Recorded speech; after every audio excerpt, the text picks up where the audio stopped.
യേശുക്രിസ്തുവിന്റെ ശിഷ്യന്മാർ ആരുടെ പള്ളിയിൽ ചെന്നു? യഹൂദന്റെ പള്ളിയിൽ ചെന്നു. അപ്പൊ നിങ്ങൾ പഠിക്കണം. യഹൂദൻ എന്ന് പറഞ്ഞാൽ ആരാന്ന് ചോദിച്ചാൽ, ഞങ്ങൾ പണ്ടേ ദൈവത്തിന്റെ സ്വന്തം ജനമാണെന്ന് പറയാൻ അവകാശമുള്ളൊരു കൂട്ടം ഭൂമിയിലുണ്ടെങ്കിൽ ആരേ ഉള്ളൂ? യഹൂദന്മാരെ ഉള്ളൂ. അവരാണ് ദൈവത്തിന്റെ ജനം എന്ന് ദൈവം തന്നെ സാക്ഷ്യപ്പെടുത്തിയത്. എൻ്റെ ജനം, ആമേൻ, നിങ്ങൾ എൻ്റെ ജനം, ഞാൻ നിങ്ങളുടെ ദൈവമെന്ന് പഴയ നിയമത്തിലെ യഹോവയായ ദൈവം ഡിക്ലെയർ ചെയ്ത ഒരു കൂട്ടം ജനമാണ് ആര്? യഹൂദന്മാർ. അപ്പൊ ദൈവം ഭൂമിയിലേക്ക് കുനിഞ്ഞു നോക്കിയാൽ ഭൂമിയിൽ 3 കൂട്ടം ആളുകളാണ് ഇന്നുള്ളത്. ദൈവം നോക്കിയാൽ, നമ്മൾ നോക്കിയാൽ ഒത്തിരി പേരുണ്ട്. ഹിന്ദു ഉണ്ട്, മുസ്ലിം ഉണ്ട്, ക്രിസ്ത്യാനിയുണ്ട്. ഹിന്ദുവിൽ തന്നെ നായരുണ്ട്, പിള്ളയുണ്ട്, താഴ്ന്നയുണ്ട്, ഒരുപാട്. ക്രിസ്ത്യാനിയിൽ തന്നെ കത്തോലിക്കുണ്ട്, യാക്കോബുണ്ട്, മർത്തോമയുണ്ട്, CSI ഉണ്ട്, സാൽവേഷനുണ്ട്, പെന്തക്കോസുണ്ട്, ബ്രദറിനുണ്ട്, അങ്ങനെ കുറേ ഉണ്ട്. പിന്നെ മുസ്ലിങ്ങളിലും ഉണ്ട്, സുന്നി, ഷിയ, ജമാഅത്ത് ഇസ്ലാമി, അങ്ങനെ പലവിധമാകുന്ന സംഭവങ്ങളുണ്ട്. അപ്പം ദൈവം ഭൂമിയിലേക്ക് കുനിഞ്ഞു നോക്കിയാൽ 3 കൂട്ടം ആളുകളെ ഇവിടെ ഉള്ളൂ. അതിലൊന്നാണ് ഇപ്പൊ പറഞ്ഞത്. ആര്? ഉറക്കെ പറഞ്ഞേ. യഹൂദന്മാര്. 2, യഹൂദനല്ലാത്ത സകലരെയും ബൈബിൾ വിളിച്ചിരിക്കുന്ന ഒറ്റ പേരാ. എന്താ? ജാതികൾ എന്നാണ്. ജാതികൾ. 3-മത്തൊരു കൂട്ടമുണ്ട്. ശ്രദ്ധിച്ചേ. 1 യഹൂദൻ, 2 ജാതി. 3-മത്തൊരു കൂട്ടമുണ്ട്. അതാരെന്നറിയാമോ? ഈ യഹൂദരിൽ നിന്നും ജാതികളിൽ നിന്നും യേശുക്രിസ്തുവിനെ രക്ഷിതാവും ദൈവവുമായി സ്വീകരിച്ച 3-മത്തെ കൂട്ടമാണ് ദൈവമക്കൾ. ഹല്ലേലൂയ. അപ്പൊ നമുക്ക് ഈ പള്ളിയിൽ ഇന്ന് ഏതൊക്കെ ടൈപ്പ് ആളുകളുണ്ടോന്ന് നോക്കാം. ശരി. യഹൂദൻ, എൻ്റെ പപ്പ യഹൂദനാണെന്നുള്ളവരുണ്ടെങ്കിൽ കൈ ഉയർത്തിപ്പിടിച്ച്. എൻ്റെ പപ്പ യഹൂദൻ. ആരുമില്ല. പപ്പയുടെ പപ്പ യഹൂദൻ ഇല്ല. മുത്തച്ഛൻ യഹൂദൻ ഇല്ല. മുതുമുത്തച്ഛൻ യഹൂദൻ ഇല്ലല്ലോ. അപ്പൊ ഇനി ആരും കോളർ പിടിച്ച്, ഞങ്ങളൊക്കെ പണ്ട് പിന്നെ മറ്റേ മുളമൂട്ടില് കല്ലുമൂട്ടില് കുടുംബത്തിൽ നിന്ന് ഇറങ്ങിയ ക്രിസ്ത്യാനി. ഒരു മൂട്ടിലും ഇല്ല. യഹൂദൻ അല്ലെങ്കിൽ പിന്നെ ആരാ? ജാതികൾ. മനസ്സിലാവുന്നുണ്ടോ? ഇനി 3-മത്തൊരു കൂട്ടം ഉണ്ടല്ലോ. രക്ഷിക്കപ്പെട്ട് സ്നാനപ്പെട്ട് യേശുക്രിസ്തുവിന് വേണ്ടി വേർപെട്ട് ജീവിക്കുന്ന ദൈവമക്കൾ. അപ്പൊ ഈ പള്ളിക്കകത്ത് യഹൂദൻ ഇല്ലെന്ന് തെളിഞ്ഞു.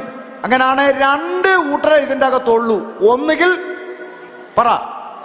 ജാതികൾ, അല്ലെങ്കിൽ ദൈവമക്കൾ. ഇതിൽ ആരെ കൊണ്ടുപോകാനാ യേശു വരുന്നേ? അപ്പം ബാക്കിയുള്ളവരുടെ കാര്യത്തിൽ തീരുമാനമായല്ലോ. സന്തോഷം. ഇത്രയുള്ള കാര്യം. നീ ദൈവമക്കളായിട്ടില്ലെങ്കിൽ നിന്റെ കാര്യം പോക്ക. സ്തോത്രം. അപ്പൊ യഹൂദന്റെ പള്ളിയിൽ ചെന്നു. എന്നിട്ട് അവരെല്ലാം കൂടി ക്രൂശിച്ചു കൊന്നുകളഞ്ഞ യേശുക്രിസ്തുവിനെ പ്രസംഗിച്ചു. അതാണ് പരിശുദ്ധാത്മാവ് അകത്തുള്ള അഭിഷിക്തന്മാരുടെ ധൈര്യം. അവന്റെ പള്ളിയിൽ കയറിയിട്ട് പറഞ്ഞു, നീയെല്ലാം കൂടെ ക്രൂശിച്ചു വന്ന യേശു അവനാണ് മശിഹ. അവന്റെ പള്ളിയിൽ കയറിയാ പറഞ്ഞേ. അതാ പരിശുദ്ധാത്മാവ്, ധൈര്യത്തിന്റെ ആത്മാവാണ്. മനസ്സിലായോ? ഉടനെ എന്ത് സംഭവിച്ചു? വായിച്ചേ. വിശ്വസിക്കാത്ത യഹൂദന്മാരോ ജാതികളുടെ മനസ്സ് സഹോദരന്മാരുടെ നേരെ ഇളക്കി വഷളാക്കി. കണ്ടോ? അപ്പൊ അവിടെ തന്നെ ഉണ്ട് ജാതികളെ കുറിച്ച്. വിശ്വസിക്കാത്ത പള്ളിക്കാര് ജാതികളുടെ മനസ്സ് അവരെയും കൂടെ കൂട്ടുപിടിച്ചിട്ട് ദൈവദാസന്മാരുടെ നേരെ വഴക്കുണ്ടാക്കാൻ ശ്രമിച്ചു. നമ്മുടെ മലയാളിയുടെ ഒരു സ്വഭാവം അത് അല്ലേ? പണ്ട് ഞാൻ കോട്ടയം ജില്ലയിലെ ദേവലോകം എന്ന് പറഞ്ഞൊരു സ്ഥലമുണ്ട്. കോട്ടയം ജില്ലയിലെ അവിടെ അരമന എന്ന് പറയുന്ന ഒരു ഭാഗമുണ്ട്. ഇവിടുത്തെ തമിഴ്നാട്ടിലെ അരമനയല്ല, അവിടെ ദേവലോകം അരമന എന്ന് പറഞ്ഞാൽ ബിഷപ്പൊക്കെ താമസിക്കുന്ന അരമന. ആ ഭാഗത്ത് ഞാൻ കൺവെൻഷൻ പ്രസംഗിക്കാൻ പോയി. കേട്ടെ, 1-ാം ദിവസം പ്രസംഗം കഴിഞ്ഞ് 2-ാം ദിവസമാണ് ഞാൻ ചെന്നപ്പോൾ ഞാൻ ചോദിച്ചു, പാസ്റ്ററെ ഇവിടെ പുറത്തുള്ളവർ കേൾക്കാൻ രീതിയിൽ ശബ്ദമുണ്ടോ? എല്ലായിടത്തും ചോദിക്കും, ഇവിടെയും ചോദിച്ചു. അപ്പോൾ പറഞ്ഞു ഉണ്ട്. പുറത്തുള്ള 4 കോളാമ്പി ഞങ്ങൾ 4 ഭാഗത്തും വലിയ കോളാമ്പി വെച്ചിട്ടുണ്ടെന്ന് പറഞ്ഞു.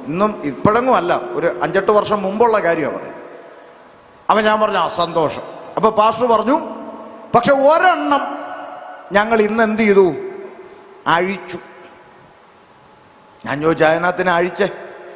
ഇന്നലത്തെ പ്രസംഗം കഴിഞ്ഞപ്പോൾ ഈ ഒരു കോളാമ്പി ഈ അരമന പള്ളിയുടെ നേരെയായിരുന്നേ. അപ്പൊ ഇന്നലത്തെ പ്രസംഗം കഴിഞ്ഞപ്പോൾ പള്ളിയിലെ അച്ഛൻ ഈ പെന്തക്കോസ് പാസ്റ്ററെ, സംഘാടകനെ വിളിച്ചിട്ട് ചോദിക്കുകയാണ്, ഈ പള്ളിയുടെ അടുത്തിരിക്കുന്ന കോളാമ്പി നിങ്ങൾ അഴിക്കുന്നോ അതോ ഞാൻ ഇവിടുത്തെ BJP-ക്കാരെ അങ്ങോട്ട് വിടണോന്ന്? ആരാ ചോദിച്ചേ?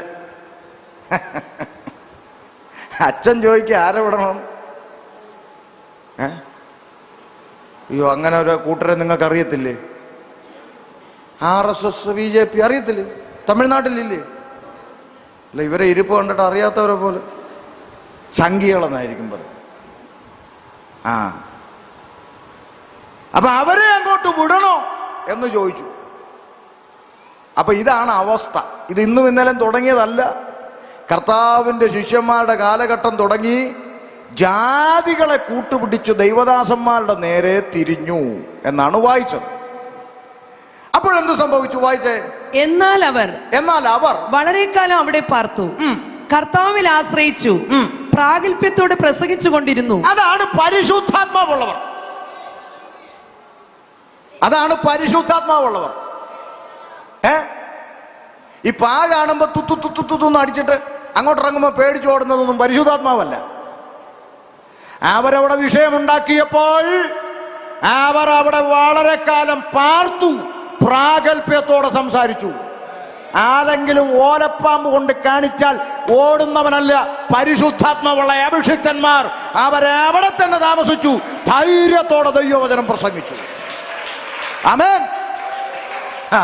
അതുകൊണ്ട് കേരളത്തിലാണ് ഞാൻ പറയും വിളച്ചിലും വിളവെടുപ്പൊന്നും ഇങ്ങോട്ട്, അതൊക്കെ ഞാൻ പറയും. എനിക്ക് തമിഴിൽ പറയാൻ അറിയത്തില്ല, അതുകൊണ്ടാണ്. വിരട്ടലും വിളച്ചിലൊന്നും എടുക്കണ്ട, പരിശുദ്ധാത്മാവുള്ളവർ പ്രാഗൽഭ്യത്തോടെ ദൈവവചനം പ്രസംഗിക്കും. മനസ്സിലാവുന്നുണ്ടോ?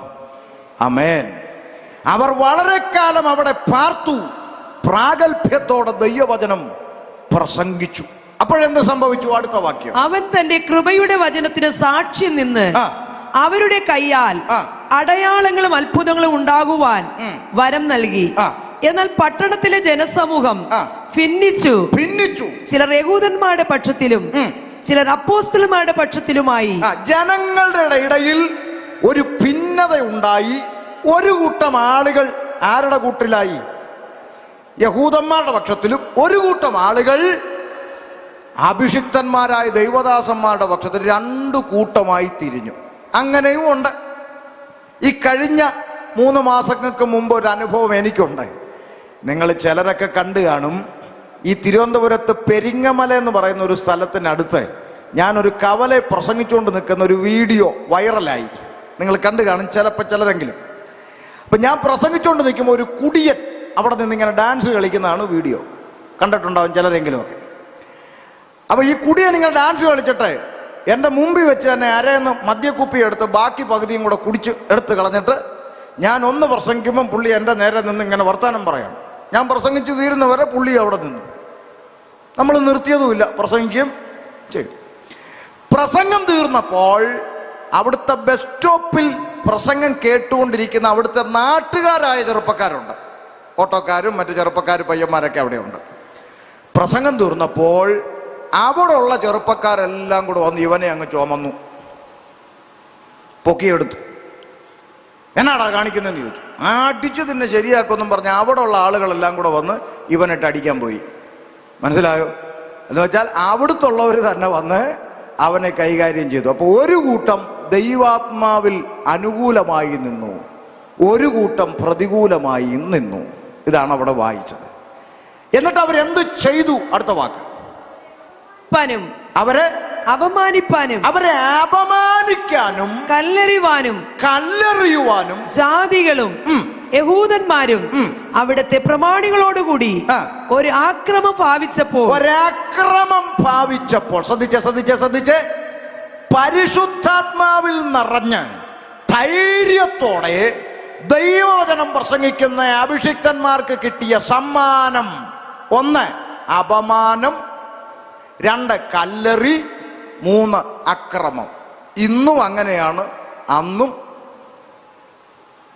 നിങ്ങൾക്ക് മനസ്സിലായോ?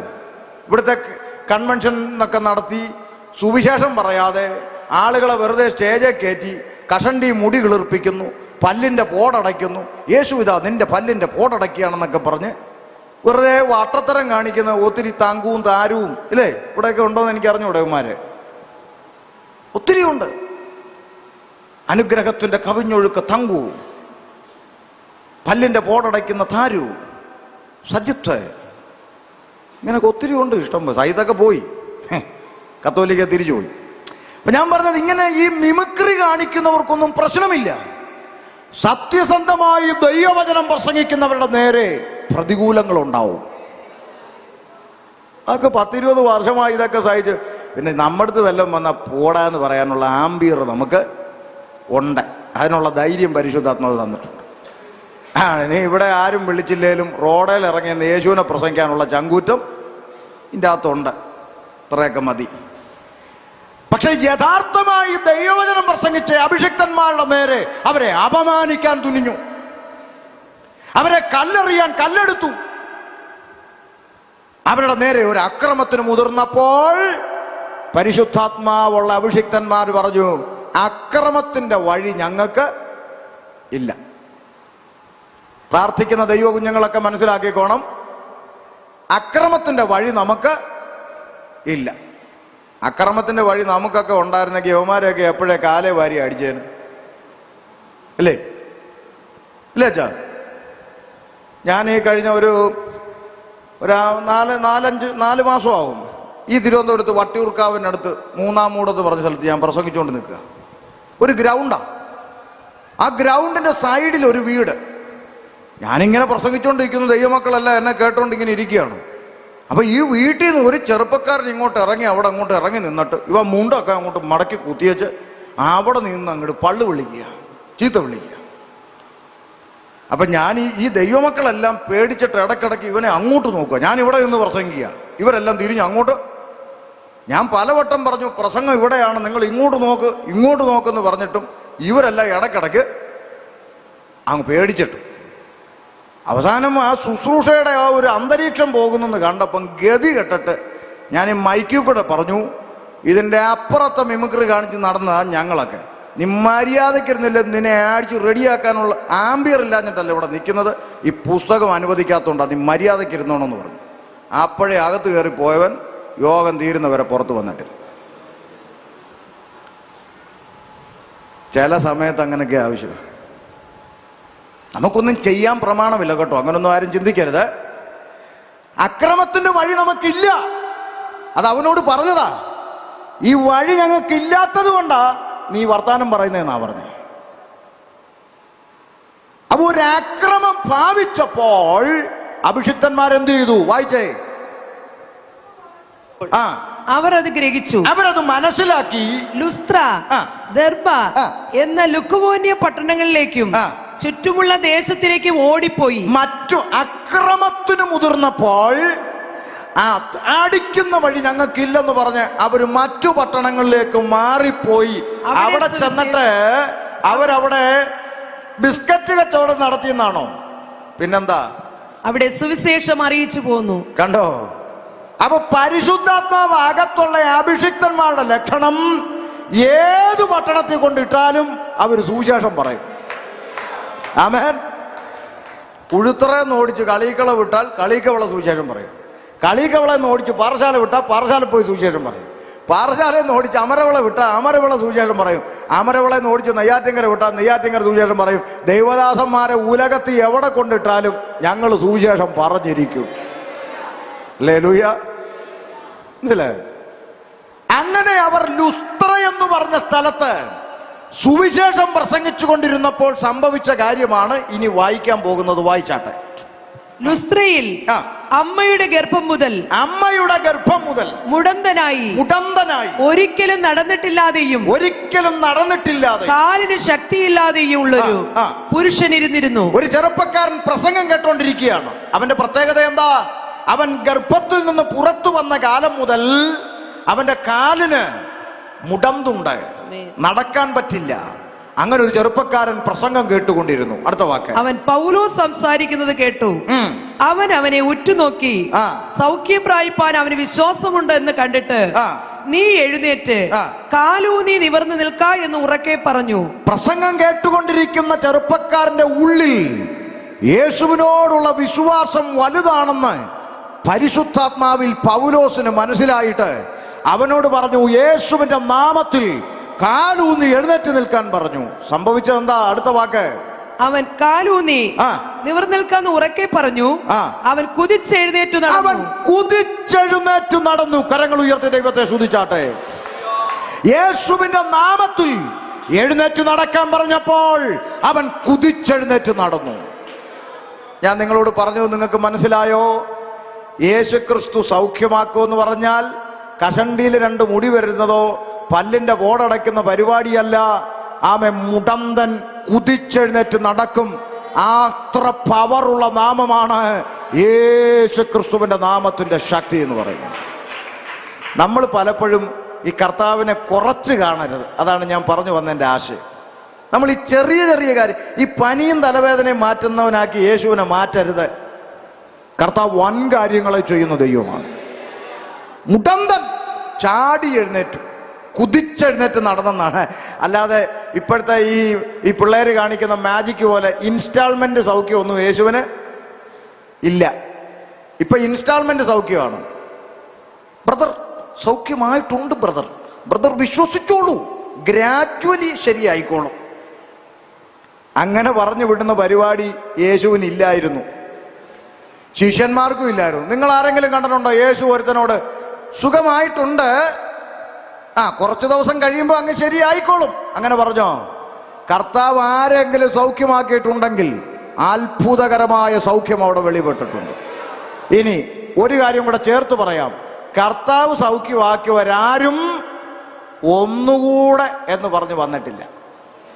ഉണ്ടോ? യേശു ഒരാളെ സൗഖ്യമാക്കി, അയാൾ പോയി, 2 ദിവസം കഴിഞ്ഞപ്പോൾ തിരിച്ചു വന്നു, ഇന്നലെ ചെയ്തേ അങ്ങോട്ട് ഒത്തില്ല, ശരിയായില്ല, ആ മുഴ ഇപ്പോഴും ചെറുതായിട്ട് ഒന്നുകൂടെ വന്നിട്ടുണ്ടോ? ഇല്ല. കർത്താവ് സൗഖ്യമാക്കിയാൽ അത് സാക്ഷാൽ സൗഖ്യമാണ്. മനസ്സിലായോ? അപ്പൊ ഈ നല്ല നോട്ടും കള്ളനോട്ടും തിരിച്ചറിയുന്നത് പോലെ ദൈവിക സൗഖ്യം നമ്മൾ തിരിച്ചറിയണം. അല്ലാതെ ഈ മാജിക്കുകാരുടെ അടുത്ത് നിന്ന് തല കൊണ്ട് വെച്ചേച്ച് തപ്പി നോക്കേ, ഇപ്പൊ മുഴയുണ്ടോ, ഇപ്പൊ മുഴയില്ല, ഇങ്ങനെയുള്ള വട്ടത്തരങ്ങളൊന്നും കാണിക്കരുത്. കാരണം വേദപുസ്തകത്തിൽ കർത്താവോ ശിഷ്യന്മാരോ സൗഖ്യമാക്കിയവരാരും അവരുടെ പുറകെ സാക്ഷ്യം പറയിക്കാൻ കൊണ്ട് നടന്നിട്ടില്ല. ഉണ്ടോ? യേശു ഗദരദേശത്ത് ആരെയാ സൗഖ്യമാക്കിയത്? പറ. ലഗ്യോൻ ബാധിച്ചവൻ അല്ലേ? എന്നിട്ട് യേശു അവനോട് പറഞ്ഞോ, എങ്ങനുണ്ട്? സുഖമായി. നാളെ ഞാൻ യെരിഹോ എന്ന പട്ടണത്തിലോട്ട് പോവുക, നീ അങ്ങ് വരണം, എന്നിട്ട് സാക്ഷ്യം പറയണം അവിടെ, അവരും കൂടെ വിശ്വസിക്കാൻ വേണ്ടി കേട്ടോ. വരാൻ കർത്താവെന്ന്. പിറ്റേന്ന് യേശു യെരിഹോവിലെത്തി. എല്ലാ പുരുഷാരും എല്ലാവരും വന്നിട്ടുണ്ടോ? എല്ലാവരും ഉണ്ടല്ലോ. എല്ലാവരും ഉണ്ട്. പ്രിയപ്പെട്ടവരെ, ഇന്നൊരു അത്ഭുത സാക്ഷ്യം നിങ്ങളെ കേൾപ്പിക്കാൻ പോവുകയാണ്. ഞാൻ ഇന്നലെ ശുശ്രൂഷിച്ചത് ഗദരദേശത്തായിരുന്നു. അപ്പൊ അവിടെ വെച്ച് ഭൂതം ബാധിച്ച ഒരുത്തൻ വന്നു. ഞാൻ ജസ്റ്റ് ഒന്ന് കൽപ്പിച്ചതേ ഉള്ളൂ. അവൻ സൗഖ്യമായി. അവന്റെ അനുഭവം പറയാൻ വേണ്ടി അങ്ങ് ഗദരദേശത്തുനിന്ന് വളരെ കഷ്ടപ്പെട്ട് യാത്ര ചെയ്ത്, ഫ്ലൈറ്റ് ഒന്നും ഇല്ലല്ലോ, അതുകൊണ്ട് ഉരുണ്ട കല്ലുകളുടെ ഒക്കെ ഇടയിലൂടെ നടന്ന് വളരെ കഷ്ടപ്പെട്ടാണ് ചാക്കോച്ചൻ ഇവിടെ എത്തിയിരിക്കുന്നത്. ഇത് ചാക്കോച്ചനെ കരങ്ങളടിച്ച് നമുക്ക് സ്വാഗതം ചെയ്യാൻ ചാക്കോച്ചൻ ഇങ്ങോട്ട് വന്നു. ചാക്കോച്ചൻ പറയൂ, എന്തൊക്കെയാണ് അനുഭവങ്ങൾ? പറയൂ. ഞാൻ കല്ലറക്കകത്ത് കിടക്കുമായിരുന്നു. കല്ലറക്കകത്ത് കിടക്കുമായിരുന്നു ദൈവമക്കളെ, കല്ലറക്കകത്ത്. പറയൂ. എനിക്ക് തുണിയൊന്നും ഇല്ലായിരുന്നു, ഞാൻ തുണിയില്ലാതെ കിടക്കുമായിരുന്നു. തുണിയില്ലായിരുന്നു ദൈവമക്കളെ. വാട്ട് ഇങ്ങനെ വല്ലതും നിങ്ങൾ കണ്ടിട്ടുണ്ടോ? ആരും മിണ്ടുന്നില്ല. ഈ പാസ്റ്ററെ വിളിച്ചത് ശരിയായില്ലെന്നുണ്ട് ഇന്ന് പറഞ്ഞു വിട്ടേക്കണം. ആമേൻ. അങ്ങനെ വല്ലതും കണ്ടിട്ടുണ്ടോ? Price the Lord. അങ്ങനൊന്നും പറഞ്ഞിട്ടില്ല. യേശു പറഞ്ഞു, നീ നിന്റെ നാട്ടിൽ പോയി നിന്നെ സൗഖ്യമാക്കിയവനെ കുറിച്ച് പറയാൻ പറഞ്ഞു. ഹല്ലേലൂയ. നമുക്ക് സൗഖ്യം തന്ന കർത്താവിനെയാണ് നമുക്ക് ഉയർത്തേണ്ടത്. സൗഖ്യം നൽകിയ ബ്രദർമാരുടെ പുറകെ അല്ല നമ്മൾ നടക്കേണ്ടത്. നമുക്ക് സൗഖ്യം നൽകിയ ദൈവത്തിൻ്റെ നാമത്തെയാണ് നമ്മൾ ഉയർത്തേണ്ടത്. Praise the Lord. പരിശുദ്ധാത്മാവുള്ളവൻ അങ്ങനെ ചെയ്യുന്നത്. ബൈബിളിൽ പറയുന്ന പരിശുദ്ധാത്മാവ് എത്ര പേർ കൊണ്ടെന്ന് ഞാൻ നാളെ സഭായോഗത്തിൽ തെളിയിക്കാം. നമ്മൾ വിചാരിക്കുന്ന ഈ അന്യഭാഷ പറയുന്നവരിലെല്ലാം ആത്മാവുണ്ട്. ചുമ്മാതാന്ന്, ചുമ്മാ, അതൊക്കെ ചുമ്മാതാ. എത്ര പേരിൽ പരിശുദ്ധാത്മാവ് ഉണ്ടെന്ന് വാക്യസഹിതം ഞാൻ നാളെ തെളിയിക്കാം സഭായോഗത്തിൽ. അത് കേട്ട് കഴിഞ്ഞിട്ട് നിങ്ങൾ ചിന്തിക്കണം, അപ്പോൾ എൻ്റെ മേലിരുന്ന എന്തോ ആത്മാവാന്ന്. ബൈബിളിലെ വാക്യം വെച്ച് തെളിയിക്കാമെന്നാണ് ഞാൻ പറഞ്ഞത്. എൻ്റെ വീട്ടിൽ നിന്ന് എഴുതിക്കൊണ്ട് വന്നതൊന്നുമല്ല. ഓക്കെ, നമുക്ക് നാളത്തേക്ക് വെക്കാം. അപ്പോൾ അവൻ കുതിച്ചെഴുന്നേറ്റ് നടന്നു, അത്ഭുതകരമായ സൗഖ്യം വെളിപ്പെട്ടു. ഇത് കണ്ടപ്പോൾ എന്ത് സംഭവിച്ചു? വായിച്ചേ. പൗലോസ് ചെയ്തു പുരുഷാരം കണ്ടിട്ട് ആ നാട്ടിലുള്ള ചേട്ടന്മാരൊക്കെ ഇത് കണ്ടപ്പോ അവരെന്ത് ചെയ്തു? ദേവന്മാർ മനുഷ്യരുടെ രൂപത്തിൽ നമ്മുടെ അടുക്കൽ ഇറങ്ങി വന്നിരിക്കുന്നു എന്ന് ലുക്കവോന്യ ഭാഷയിൽ നിലവിളിച്ചു പറഞ്ഞു. ഈ സൗഖ്യം കണ്ടപ്പോൾ നാട്ടുകാരെല്ലാം കൂടെ ഒരുമിച്ച് കൂടിയിട്ട് പറഞ്ഞു, അയ്യോ എടാ തോമസേ, മമദൂട്ടി, നാരായണ, ഗോപാല, എല്ലാവരും ഓടി വാടാ, ദേവന്മാർ മനുഷ്യന്മാരെ പോലെ ഇറങ്ങി വന്നിരിക്കുന്നത് പറഞ്ഞുകൊണ്ട് പൗലോസിനെയും ബർന്നബാസിനെയും ഒക്കെ പിടിച്ച് ആൾ ദൈവങ്ങളാക്കാൻ ശ്രമിച്ചു. ശ്രദ്ധിച്ചേ, ആൾ ദൈവങ്ങളാക്കാൻ ശ്രമിച്ചു. പിടികിട്ടിയോ? ഞാൻ ഈ വേദഭാഗം വായിക്കുന്നത് വരെ ഞാൻ വിചാരിച്ചത് ഈ മനുഷ്യന്മാരെ പിടിച്ച് ആൾ ദൈവങ്ങളാക്കുന്ന പരിപാടി ഇല്ല കരുനാപ്പള്ളിയിൽ അമ്മച്ചിയെ കണ്ട് തുടങ്ങിയതാണെന്നാണ് എൻ്റെ ചിന്ത. പക്ഷേ ഈ പുസ്തകം വായിച്ചപ്പോഴല്ലേ മനസ്സിലായത് കരുനാപ്പള്ളിയിൽ അമ്മച്ചി തുടങ്ങിയതല്ല. പണ്ടേ ഉണ്ട് പരിപാടി, മനുഷ്യന്മാരെ പിടിച്ച് ആൾ ദൈവങ്ങളാക്കുക. ഇപ്പം നമ്മുടെ നാട്ടിലെ ആൾ ദൈവങ്ങൾ ഇഷ്ടം പോലെ ഇല്ലേ? ഇവിടെ ഇല്ലേ? തമിഴ്നാട്ടിൽ ആൾ ദൈവങ്ങളില്ലേ? ഇന്നാള് പത്രത്തിലൊരു വാർത്ത കണ്ടു, ഒരു ആൾ ദൈവത്തിന് പനിയാണ്, പ്രാർത്ഥിക്കണോ? നമുക്ക് എന്നെ ചെയ്യാൻ പറ്റും? മനുഷ്യന്മാരെ, മൂക്കിൽ ശ്വാസമുള്ള മനുഷ്യന്മാരെ പിടിച്ച് ആൾ ദൈവങ്ങളാക്കുക. മനസ്സിലാകുന്നുണ്ടോ? അങ്ങനെ ഒരു പരിപാടി നാട്ടുകാരെല്ലാം കൂടെ കൂട്ടിയിട്ട് പറഞ്ഞു, ദേവന്മാർ മനുഷ്യന്മാരെ പോലെ ഇറങ്ങി വന്നിരിക്കുന്നു, വാട ഓടി വാട, എല്ലാവരും വാട ഓടി വാട എന്ന് പറഞ്ഞ് എല്ലാവരും കൂടെ വട്ടം കൂടി എന്ത് ചെയ്തു? വായിച്ചേ. ബർന്നബാസിനെ ഇന്ദ്രനെന്നും പൗലോസ് മുഖ്യ പ്രസംഗിയാകയാൽ അവൻ ബുധനെന്നും പേർ വിളിച്ചു. ഈ പ്രസംഗകർക്ക് പുതിയ രണ്ട് പേരും അങ്ങിട്ടു. എന്തൊക്കെയാ? ഇന്ദ്രനെന്നും ബുധനെന്നും രണ്ട് പേരും അങ്ങിട്ടു. പേരിട്ടിട്ട് ഇവരെ അങ്ങ് ആൾദൈവമാക്കി കണ്ണാടി കൂട്ടി കയറ്റാൻ വേണ്ടി ഉള്ള ശ്രമങ്ങൾ അങ്ങോട്ട് തുടങ്ങി. ആമേൻ. എന്താ ചെയ്തത്? വായിച്ചേ. പട്ടണത്തിന്റെ മുമ്പിലുള്ള ഇന്ദ്രക്ഷേത്രത്തിലെ പുരോഹിതൻ കാളകളെയും പൂമാലകളെയും പൂമാല. നിങ്ങൾക്കറിയോ പൂമാല എന്താന്ന്? തമിഴ്നാട്ടിലും പൂമാല തന്നെയല്ലേ? പൂ കൊണ്ടുണ്ടാക്കിയ മാല. വലിയ പൂമാലകൾ കൊണ്ടുവന്ന് ഇവരെ തോളയിലോട്ട് കഴുത്തേലോട്ട് ഇട്ട് സ്വീകരിപ്പാൻ വേണ്ടി കാളക്കിടാങ്ങളെയും പൂമാലകളെയൊക്കെ കൊണ്ടുവന്നപ്പോൾ ശ്രദ്ധിച്ചേ, പരിശുദ്ധാത്മാവ് അകത്തുള്ള അഭിഷിക്തന്മാർ അതിനെ തടഞ്ഞു, നിർത്താൻ പറഞ്ഞു. നിങ്ങൾ എന്താ ഈ കാണിക്കുന്നത്? നിർത്താൻ പറഞ്ഞു. മനസ്സിലായോ? നിങ്ങൾക്ക് മനസ്സിലായോ ഞാൻ പറഞ്ഞ എന്താന്ന്? ഇന്നത്തെ ന്യൂ ജനറേഷൻ പ്രസംഗകരായിരുന്നെങ്കിലോ പൂമാലയിട്ട് സ്വീകരിക്കാൻ വരിക. ഇന്നത്തെ പ്രസംഗകരായിരുന്നെങ്കിലോ ഇപ്പടല്ലേ ഒരു മിനിറ്റ് ഇടല്ലേ കറക്റ്റ്. സെൽഫി ഇട്ടോളൂ, ഫോട്ടോ എടുക്കുക, നേരെ സോഷ്യൽ മീഡിയയിൽ ഇട്ടിടുക. ഞങ്ങൾ ഗുജറാത്തിൽ ചെന്നപ്പോൾ സ്വീകരിച്ച വിധം പൂമാല. Praise the Lord, praise the Lord. എന്നാൽ പരിശുദ്ധാത്മാവാകത്തുള്ള അഭിഷിക്തന്മാർ അതിനെ അനുവദിച്ചില്ല കേട്ടോ. ഇതൊക്കെ തിരിച്ചറിയണം.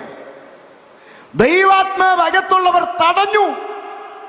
അരുത്, ഞങ്ങളെ പൂമാലയിട്ടൊന്നും സ്വീകരിക്കണ്ട. ഞങ്ങൾ ഈ ലോകത്തിൽ പൂമാലയിട്ട് സ്വീകരിക്കപ്പെടാനുള്ളവരല്ല. ഞങ്ങൾ ക്രൂശിന്റെ മാർഗവുമായി ഇറങ്ങിത്തിരിച്ചവരാണ്. കഷ്ടതയോ പട്ടിണിയോ നഗ്നതയോ ഉപദ്രവമോ വാളോ ആപത്തോ ഇതൊന്നിനും ഞങ്ങളെ കർത്താവിന്റെ സ്നേഹത്തിൽ നിന്ന് വേർപിരിക്കാൻ കഴിയത്തില്ലെന്ന് ഉറച്ച തീരുമാനത്തോടെ ഇറങ്ങിത്തിരിച്ചവരാ. ഞങ്ങൾക്ക് പൂമാല വേണ്ട, ഞങ്ങൾക്ക് ഈ ലോകം നൽകുന്ന ഒരു തരത്തിലുള്ള മേന്മകൾ ഞങ്ങൾക്ക് വേണ്ട. Price the Lord.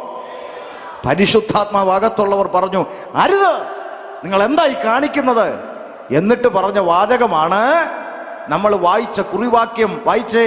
പുരുഷന്മാരെ, നിങ്ങൾ ഈ ചെയ്യുന്നത് എന്ത്? നിങ്ങൾ എന്തായി കാട്ടിക്കൂട്ടുന്നത്? ഞങ്ങൾ നിങ്ങളോട് സമസ്വഭാവമുള്ള മനുഷ്യരത്രേ. ഞങ്ങൾക്ക് പ്രത്യേകതയൊന്നുമില്ല, ഞങ്ങളുടെ അകത്തിരിക്കുന്ന യേശുവിനാണ് പ്രത്യേകത. Hallelujah, hallelujah. ഞങ്ങളുടെ അകത്തൊരു യേശു ഉണ്ട്.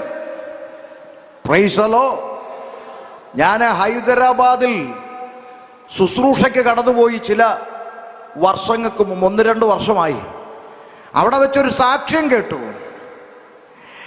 ഹൈദരാബാദിന്റെ ഉൾപ്രദേശങ്ങളിൽ ഒരു ദൈവദാസൻ പ്രാർത്ഥനയ്ക്കൊരു വീട് വാടകയ്ക്കെടുത്ത് പ്രാർത്ഥന തുടങ്ങി.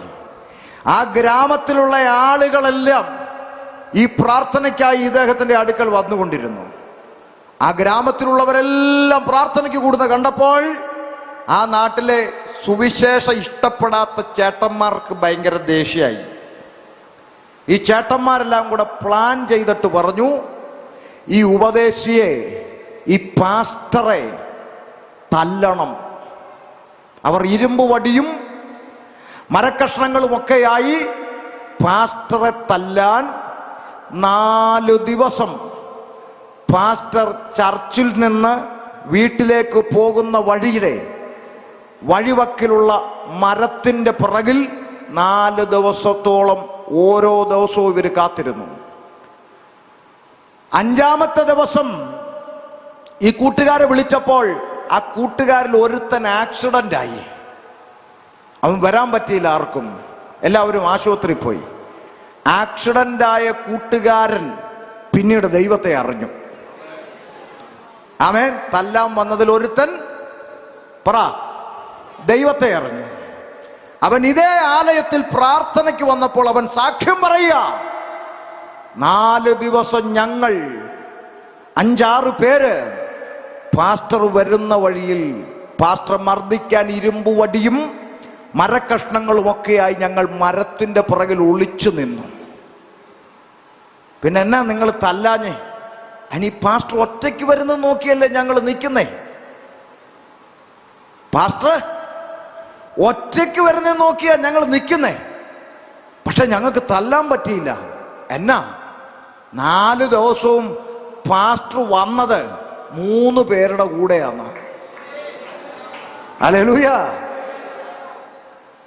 ആ ദൈവദാസൻ അത് കേട്ട് കസേരന്ന് താഴെ വീണ് നെടുമ്പാട് വീണ് നിലവിളിച്ച് കരഞ്ഞ് ദൈവത്തെ സ്തുതിക്കാൻ തുടങ്ങി. കാരണം അദ്ദേഹം 4 പേരായല്ല പോയത്. അദ്ദേഹം ഒറ്റയ്ക്ക് പോയപ്പോൾ ഉപദ്രവിക്കാൻ നിന്നവരുടെ കണ്ണിൽ ദൂതന്മാർ ഇടത്തും വലത്തും മുമ്പും ദൂതന്മാർ നടന്നു പോയപ്പോൾ മർദ്ദിക്കാൻ വന്നവൻ വിചാരിച്ചു 4 പേരുണ്ടെന്ന്. അതാ ഞാൻ പറഞ്ഞത്, ഞങ്ങൾ സാധാരണ മനുഷ്യന്മാരാണ്, പക്ഷെ ഞങ്ങളുടെ അകത്തിരിക്കുന്ന ഒരു ദൈവമുണ്ട്. ആ ദൈവത്തിനെ തടുക്കുവാൻ, ആ ദൈവ പ്രവൃത്തി അവസാനിപ്പിക്കുവാൻ ഉലകത്തിൽ ഒന്നിനും കഴിയത്തില്ലെന്നാ പറഞ്ഞത്. സ്വത്രം